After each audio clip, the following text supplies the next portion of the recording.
Bien sûr, le fil rouge de cette association a toujours été l'humain, la solidarité et le respect de la personne. Ce sont des valeurs que l'on porte encore aujourd'hui, puisque notre colonne vertébrale aujourd'hui, c'est toujours le respect de la personne, la solidarité, la réponse aux besoins.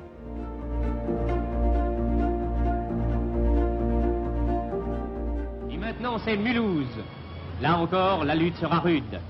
Il faut libérer la ville par une dernière bataille de rue. Mais bientôt, l'ennemi capitule et l'armée allemande se replie sur de nouvelles positions de tout repos derrière les barbelés.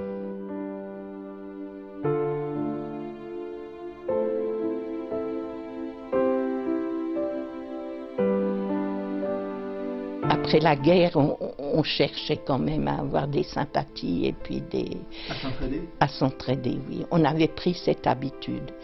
Et puis au début, bon, on n'a pas été très payé, il faut dire ce qui est, mais on aimait. C'était pas l'important.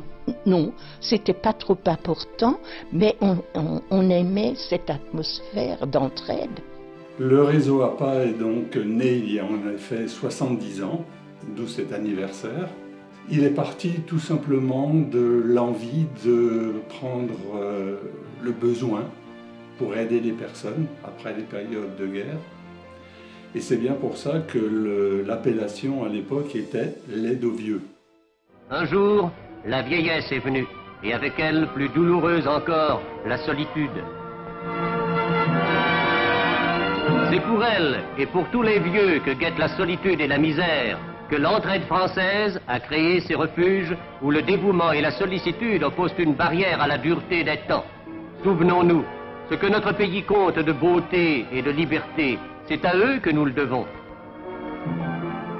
L'aide aux vieux a été créée à travers la rencontre de deux personnes, une assistante sociale, un industriel mulhousien.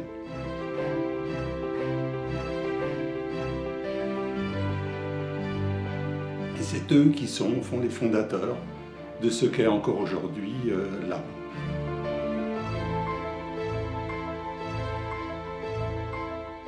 Donc l'aide aux vieux a ensuite évolué à travers les années. Bien sûr, l'APA a été amené à petit s'adapter à travers ces 70 ans, à prendre conscience de son environnement qui changeait. En 70 ans, l'APA a dû surmonter bien des défis.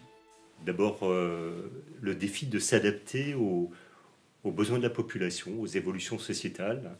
Si dans un premier temps, le défi c'était d'apporter du bien-être matériel aux vieux de l'époque, dans les années 50, et de répondre à des besoins primaires. Par exemple, la création de foyers spécialement aménagés où l'on distribue régulièrement des colis aux vieillards de la commune.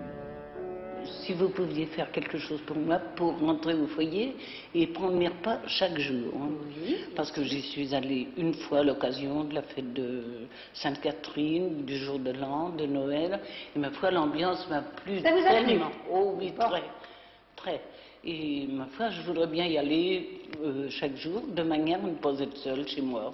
Je voulais vous demander comment on ne peut pas faire de commission et encore bien moins faire à manger.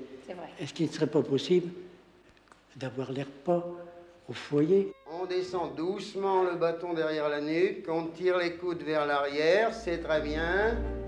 On revient.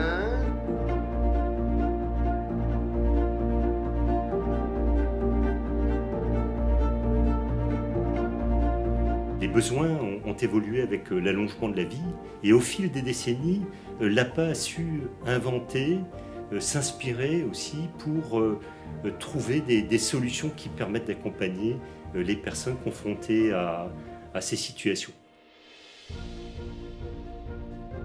Le but, c'est d'apporter dans un premier temps des repas adaptés aux personnes, que ce soit en régime ou que ce soit en choix alimentaire, mais ça reste presque l'excuse afin de faire une veille sécuritaire pour les gens qui passent. Nous avons donc des gens attentionnés, des porteurs qui sont formidables, qui ont une vraie valeur ajoutée, c'est qu'ils s'inquiètent pour les personnes et qui leur apportent parce qu'ils attendent des repas et surtout de la présence. et une attention. L'objectif pour les citoyens qui viennent dans des maisons comme les nôtres, c'est essentiellement de trouver du lien social. C'est au travers de ce lien social que les personnes se remettent debout, font l'acquisition de nouveau d'une bonne condition physique, ce qui s'accompagne d'une bonne condition morale. C'est un service d'engagement. On travaille avec de l'optimisme, de l'envie et au service de nos bénéficiaires.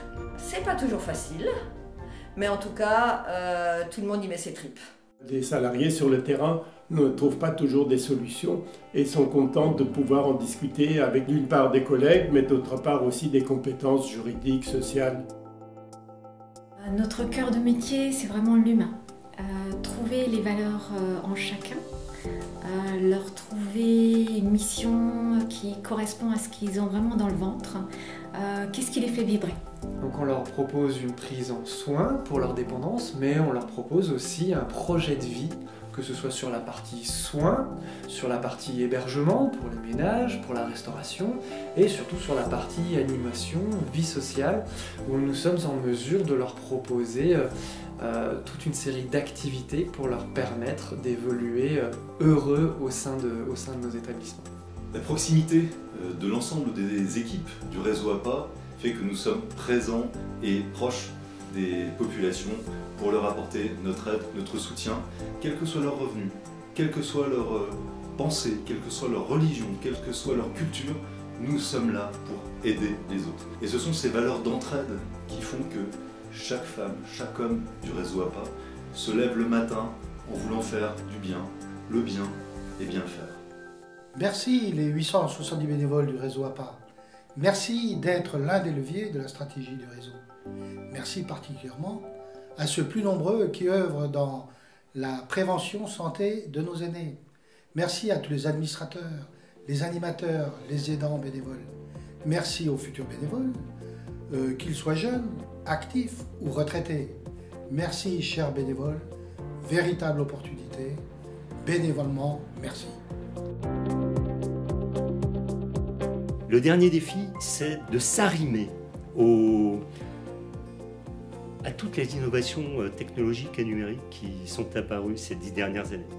On a aussi une évolution très très forte des besoins. On vit des époques aujourd'hui où on est en rupture avec ce qui a pu se faire par le passé. Il ne faut pas avoir de barrières. Il faut essayer d'explorer en fait toutes les pistes qui nous permettent de trouver des solutions, qu'elles soient propres au secteur médico-social, qu'on les trouve dans les entreprises, dans les centres de recherche. L'objectif demain, c'est que le bénéficiaire soit sécurisé. C'est qu'on soit en capacité de lui proposer l'ensemble des solutions dont il a besoin. Et ça passe par des solutions nouvelles qui ne sont peut-être pas encore aujourd'hui bien maîtrisées. Ça passe aussi par un nouvel modèle économique, puisque la question de la ressource aussi est posée, celle de la collectivité comme celle de l'individu. Nous prenons en charge des résidents qui vont être autonomes dans leur appartement. Aujourd'hui, nous sommes devant les Jardins de Nafné, qui est la nouvelle résidence autonomie, qui a une particularité, c'est que ça va être une résidence connectés. La grosse particularité des sols connectés qui vont détecter des chutes et qui vont envoyer un signal à un objet, tablette, smartphone. L'innovation cette année, c'est notre petit Smart Bip. Ce Smart Bip permet une géolocalisation. Les aidants familiaux, les aidants professionnels peuvent géolocaliser cette personne à distance à l'aide d'un smartphone. S'il y avait un rêve en 2017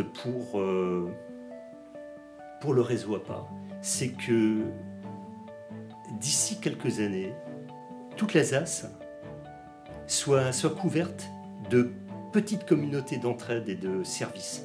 Depuis quelques années, l'APA a pris le tournant en ce qui concerne notamment les objets connectés et le recours aux nouvelles technologies. Ce sont des moyens qui vont nous permettre justement de sortir les personnes de l'isolement et de faciliter le contact et la communication entre les personnes elles-mêmes, mais également entre l'APA et ses bénéficiaires. En ce qui concerne ces nouvelles technologies que nous allons utiliser dans les prochaines années, il est évident que ce sont des moyens techniques, mais la réponse sera et devra toujours rester humaine pour répondre aux besoins de la personne.